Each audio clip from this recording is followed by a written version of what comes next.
오늘 말씀이 예수님의 씨 뿌리는 비유 말씀이에요. 우리가 신앙생활하면서 도대체 어떻게 해야 좋은 신앙의 생활에 결실을 얻을 수 있는가 궁금할 수 있죠. 그것에 대한 해답을 오늘 본문을 통해 함께 나눠보겠습니다. 어느 날 큰 무리가 예수님 주변에 모였어요. 그리고 예수님은 호숫가에 있는 한 배에 올라가십니다. 예전에도 이런 적이 몇 번 있으셨는데 사람이 많은 사람 앞에서 이야기하려면 높이가 좀 높아야 돼요. 그래야 뒤에 있는 사람들도 보이죠. 지금 여기 강단도 좀 높죠. 그래야 뒷사람도 보입니다. 그런데 이 강단을 그때그때 만들기가 어렵습니다. 그래서 물가에 있는 배는 높기 때문에 그 배를 강단으로 이렇게 쓰신 거예요. 예수님께서 가르치실 때 비유를 많이 드십니다. 빗대서 이야기하시죠. 자, 빗대서 이야기해야 좀 더 이해하기 쉽기 때문이에요. 그러나 이 비유로 얘기할 때는 자기가 다른 대상에 빗대기 때문에 비유를 든 사람이 직접 그것을 설명해야 오해하지 않습니다. 다른 사람이 멋대로 해석해버리면 오해할 수 있어요. 예수님께서는 이 말씀하셨어요. 또 씨 뿌리는 농부가 있었다. 그 농부가 씨를 길거리에 뿌렸고 어떨 때는 돌밭에 뿌렸고 어떤 때는 가시덤불에 뿌리고 어떤 곳은 옥토에 씨를 뿌렸다. 그런데 길거리에 뿌린 씨앗은 새가 먹어버렸고 돌밭에 뿌린 씨는 싹이 났지만 뿌리가 내리지 못했다. 가시덤불에 뿌린 씨는 가시에 가려져 씨앗이 죽었다. 그러나 옥토에 뿌린 씨는 30배, 60배, 100배의 결실을 맺었다는 거예요. 자, 좋은 땅에 씨를 뿌려야 결실이 난다. 쉬운 말입니다. 그런데 이 좋은 땅은 도대체 무엇이냐? 비유를 드셨는데 그렇다면 좋은 땅이란 도대체 뭐냐? 이건 좀 애매하죠? 어려운 말이기도 합니다. 그래서 오늘 말씀이 쉽다면 쉽고 어렵다면 어려운 말씀이기도 해요. 그런데 특별히 그 당시에는 대부분의 사람들이 이제 농사를 지었어요. 대부분의 사람들이 갖는 직업이 농부였습니다. 그래서 예수님께서 특별히 농사 짓는 것으로 비유를 하셨어요. 자, 여기서 좋은 땅은 농사 짓기 적합한 땅, 흔히 말해서 밭이나 논입니다. 그리고 대부분 씨앗 하나를 심으면 곡식이 날 때 그 식물에 30개, 60개, 100개의 곡식 나달이 붙어요. 그래서 흔히 이 부분 설명을 열매를 많이 맞아야 된다. 열매는 교회에서 열매는 전도다. 이렇게 말하기도 하는데 사실 딱히 좋은 표현은 아닙니다. 그러니까 논밭에 씨를 뿌려서 열매를 얻는 것은 30배, 60배, 100배의 열매를 얻는 것은 특별한 일은 아니에요. 농사를 정상적으로 지었을 때 나타나는 일입니다. 굉장히 큰 결실을 맺는 것이 아니에요. 자, 처음에 길거리에 씨를 뿌렸다고 했죠. 길거리는 일단 논밭이 아닙니다. 길거리에 곡식 나달 뿌리면 어떻게 될까요? 이 씨앗이 자라서 곡식이 되려면 씨앗을 씨앗에서 발화를 해야 돼요. 그러려면 뭐가 필요하냐면 물이 필요해요. 그 단단한 씨앗 껍질을 뚫고 나와야 합니다. 그런데 그 물은 씨앗의 단단한 껍질을 부드럽게 해줘요. 그래서 내부의 배아가 이렇게 껍질을 뚫고 나올 수 있게 돕습니다. 게다가 물은 이 식물의 주된 양분이죠. 우리 사람이 밥을 먹어야 살 수 있듯이 식물은 물을 먹어야 살 수 있습니다. 물을 먹어야 광합성을 해서 농말도 만들고 산소도 만들고 생존하는 데 꼭 필요해요. 그리고 씨앗이 또 성장하려면 온도가 필요합니다. 너무 차가운 곳, 너무 뜨거운 곳, 씨앗이 제대로 성장하지 못할 수 있어요. 그런데 흙이 있으면 어때요? 그런 것들을 많이 온도를 적당하게 만들어줍니다. 그리고 산소가 또 필요합니다.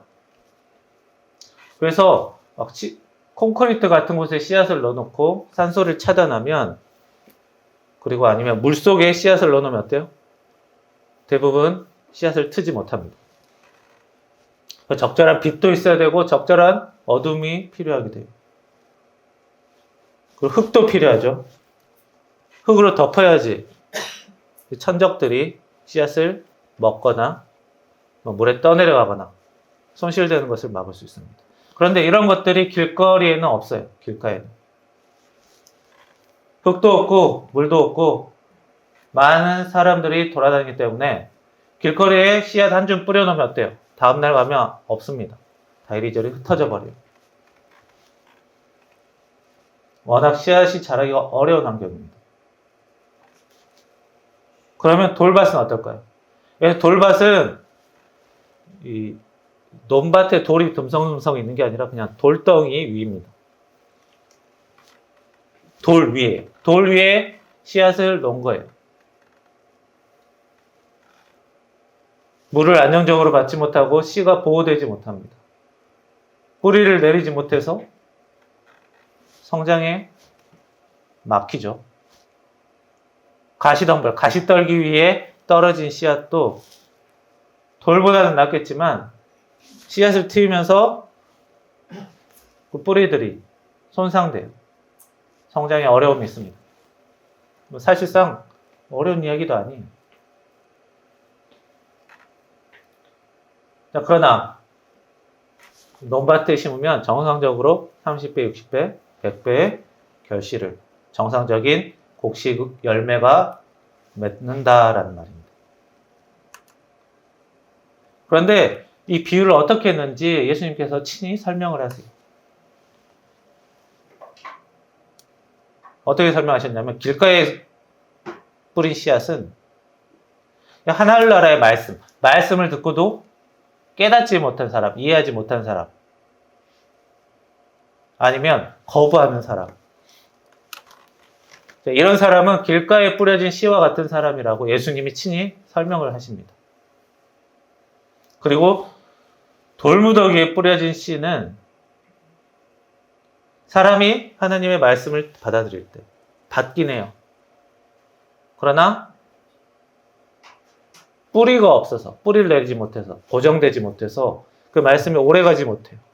금세 잊어버리거나 조금만 다른 사람이 다르게 얘기하면 금세 방향을 바꾸는, 그래서 열매를 맺지 못하는 사람이라는 겁니다. 믿음이 쉽게 흔들리는 사람이라는 거예요. 가시떨기에 떨어진 씨도 같습니다. 세상 염려나 재물의 유혹 때문에 열매를 맺지 못한다고 예수님이 말씀하셨어요. 그리고 좋은 땅에 떨어진 씨앗은 하나님의 말씀을 듣고 깨닫고 열매 맺는 사람, 말씀대로 살며 말씀을 받아들이고 은혜 받는 사람이라는 거예요. 예수님이 말하신 이 길거리, 돌밭, 가시밭, 논밭, 이건 사실 사람의 마음을 말합니다. 사람의 마음, 믿음, 실천, 그 중에서도 믿음을 이야기해요. 믿음. 15절 말씀 보면 좋은 땅에 떨어진 것은 정직하고 선한 마음으로 그 말씀을 굳게 지켜서 마음을 지키는 사람이다 라고. 마음이라고 대놓고 설명해 주세요.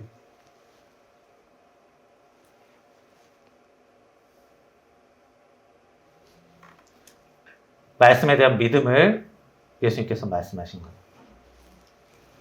그래서 어떻게 돼야 되는 거예요? 믿음이 흔들려서는 안 된다는 거예요. 우리 믿음이라는 것은 내 마음이 가리키는 방향이에요. 어떤 사람이 딱히 좋지 않은 연못에서 낚시를 한다고 합시다. 낚싯대를 딱 던졌어요. 그런데 잘 낚이겠지 하고 던질 수도 있고, 던져봤자 안 낚일 것 같은데 라고 하면서 던질 수도 있어요. 낚일 것이라 기대하는 마음으로 던질 수도 있고, 안 될 것이라 생각하는 마음으로 던질 수도 있어요. 자, 흔히 믿음이라고 하면 어떤 마음이에요? 그래도 되지 않을까라고 하는 마음일까요? 아니면 안 될 것 같은데 라는 마음일까요? 좋은 방향일까요? 안 좋은 방향일까요? 믿음은 좋은 방향으로 기대하는 것, 소망하는 것이 믿음입니다. 낚싯줄을 던져면 그래봤자 안 될 것 같은데 라고 하는 것, 안 될 것을 믿을 수도 있어요. 그런데 안 될 것을 믿는다라는 것은 다른 표현이 있어요. 의심하는 거예요. 오늘은 잘 안 될 것 같은데 의심한다고 표현하지, 안 될 것을 믿는다라고는 잘 표현하지 않습니다. 믿음이라는 것은 이왕이면 잘 되는 방향으로 내 마음이 가 있는 것이 믿음이에요. 상황이 조금 안 좋더라도. 그래서 믿음이 적다, 믿음이 흔들린다. 이건 뭐예요? 자꾸 내 마음이 안 좋은 방향으로, 나쁜 방향으로 가는 것이 말합니다. 다시 말해, 상황이 조금 좋지 않으면, 열악하면, 자꾸 나쁜 쪽으로 쉽게 가는 것이 믿음이 흔들리는 사람입니다. 작은 일에도 크게 실망하거나, 혹은 작은 일에도 매우 크게, 나쁘게 전망하는 것. 그렇게 되면 어때요? 자꾸 실망이 크고, 용기가 자꾸 잃어버리고, 자신과 주변 사람들의 믿음이 덩달아 같이 작아지기 쉽습니다.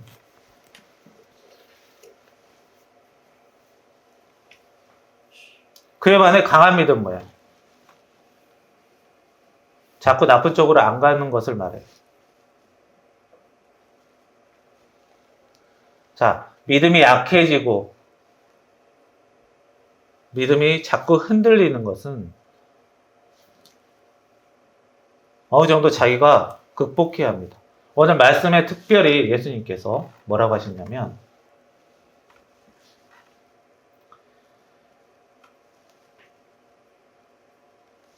인내로 결실해야 된다고 말씀하십니다. 인내로 결실. 자꾸 마음이 안 좋은 쪽으로 가는 것을 인내할 필요가 있어요. 이것은 예수님께서 각자 개인의 몫으로 말씀하신 거예요.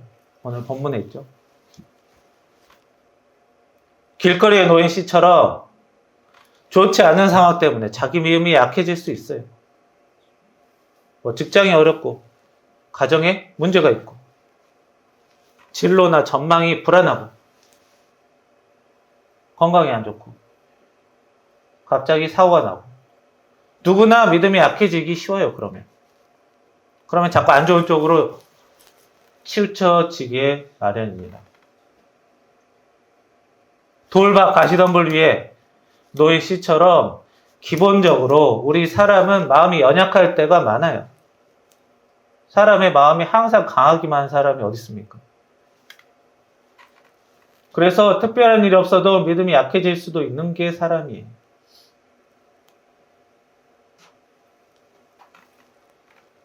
자, 그럴 때는 이왕이면 자기 인생, 주변 사람들의 인생을 가급적이면 짧게 보지 말고 길게 볼 필요가 있습니다. 지금 당장 일에 너무 급하고, 지금 당장 나타난 일을 지금 당장 해결하려고 하면 조급해서 일을 그르치기 쉬워요. 조금만 길게 보는 게 필요합니다. 가정생활이든 직장생활이든 하다못해 돈 관리든 주식이든 좀 더 길게 보는 게 좋아요. 빨리빨리 해서 대박 나야겠다. 빨리빨리 문제를 다 해치워버려야겠다. 그러면 탈이 나기 쉬워요. 무엇보다 자꾸 나쁜 쪽으로 믿음이 계속 흔들리는 것이 익숙해져 버립니다. 자, 예수님이 말씀하신 인내로 결실을 얻어야 된다. 믿음을 회복해야 된다라는 것. 조금 멀리 보는 게 도움이 됩니다. 그리고 어려운 일에는 서로 격려하고 위로하는 것이, 서로 돌보는 것이 필요해요. 직장인들, 친구들, 이런 사람이 서로 격려하고 위로하고 돌봐주고 이런 건 어려워요. 그나마 밖에서는 뭐라 해도 가족들만큼은 서로 위로하는 게 필요하죠. 가족끼리 서로 격려하고 위로하지 않으면 격려나 위로받을 때가 거의 없어요. 사람 누구나 자기가 잘하는 부분이 있고 못하는 부분이 있습니다. 나도 그렇고 내 가족들도 다 그래요. 내가 잘하는 부분이 있고 내가 못하는 부분도 있어요. 상대방이 못하는 부분이 다 있는 거예요. 상대방의 부족한 부분을 내가 억지로 다 고쳐버리려고 하면 강압적으로 무슨 수를 써서라도 다 고쳐버리겠다 라기보다는 너무 심각한 부분만 적당히 격려해주면서 조금씩 고쳐나가야 된다고 생각해야 합니다.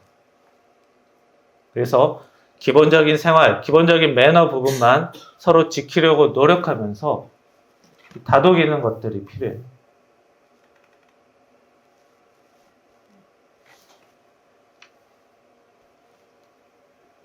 그리고 무엇보다 우리 믿음에는 흔들리지 않은 믿음을 가지려면 하나님의 은혜가 필요합니다.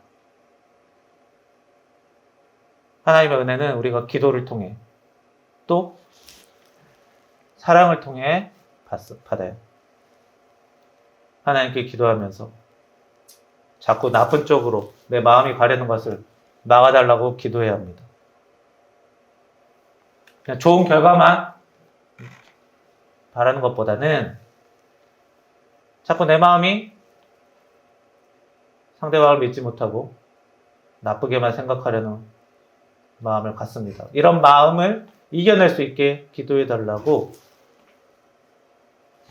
해야 돼요.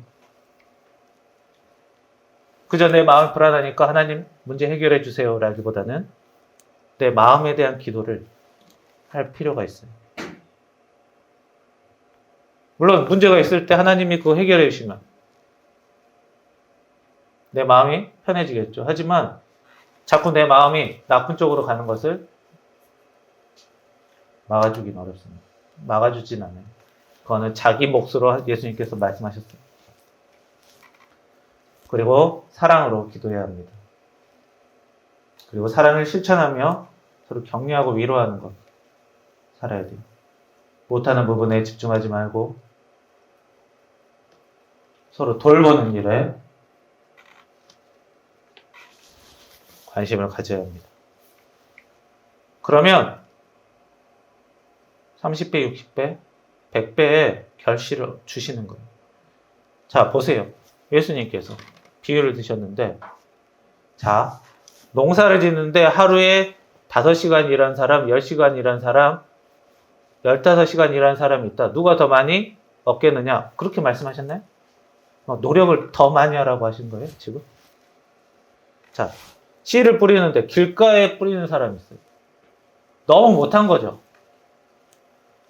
씨를 얻는 게 쉬운 일이 아닙니다. 파종할 씨를 얻는 게. 그 씨를 길가에다 뿌려버린 거는 사실상 버리는 거예요. 돌밭에 뿌리고 가시덤불에 뿌리고 이건 뭐예요? 잘하지 못한 게 아니라 너무 기본이 안 된 거예요. 너무 못하는 거예요. 너무 심하게 못하는 거죠. 논밭에 뿌려야 결실이 난다고 하는 거예요. 이게 뭐가 어렵습니까? 너무 못하지만 않으면 돼요. 씨를 뿌리는 사람이 너무 못하지만 않으면 되는 거죠. 예수님의 말씀을 우리가 듣고 배우고 너무 밀어내고 거절할 것도 사실 그닥 없어요. 예수님께서 뭐 어려운 것 말씀하시지 않았기 때문에 그렇습니다. 우리가 자꾸 마음이 약해지고 어려워지는 것은 상대방에 대한 기대가 너무 많을 때, 바라는 게 많을 때, 기준이 너무 높을 때 그래요. 예수님, 우리 사람에게 가르치실 때 사람에 대한 기준 그렇게 높게 보시지 않아요. 너무 엉뚱한 짓, 너무 못하는 짓은 하지 마라.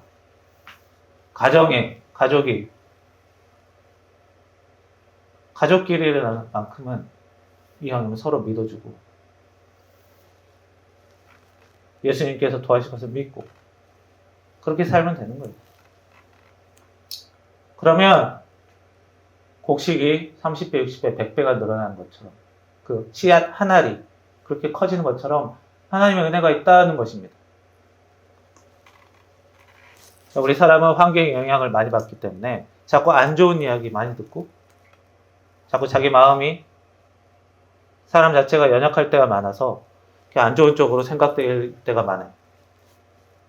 그런 것들 예수님께 기도하면서 점점 고쳐나가고, 예수님의 가르침 잊지 않으며 생활할 때 우리가 하나님께 받는 30배, 60배, 100배의 큰 은혜가 있을 것입니다. 그런 은혜로 사는 여러분들 되기를 축원합니다. 기도하겠습니다. 살아계신 하나님, 저희들 주님의 은혜 속에 살고 싶습니다. 30배, 60배, 100배의 큰 은혜 받고 싶습니다. 그러기 위해서 저희들 자꾸 나쁜 쪽으로 가는 의심이 아닌 소망으로, 희망으로 기도하는 믿음을 가지게 도와주시옵소서. 그리하여 서로 사랑하며 기도하며 서로 걱정하며 돌보고 살며 은혜 가운데 주님 보시기에 합당하게 살며 은혜 받을 수 있도록 주님 인도하여 주옵소서. 그런 사람이 되게도 도와주시옵소서. 예수님의 이름으로 기도합니다. 아멘.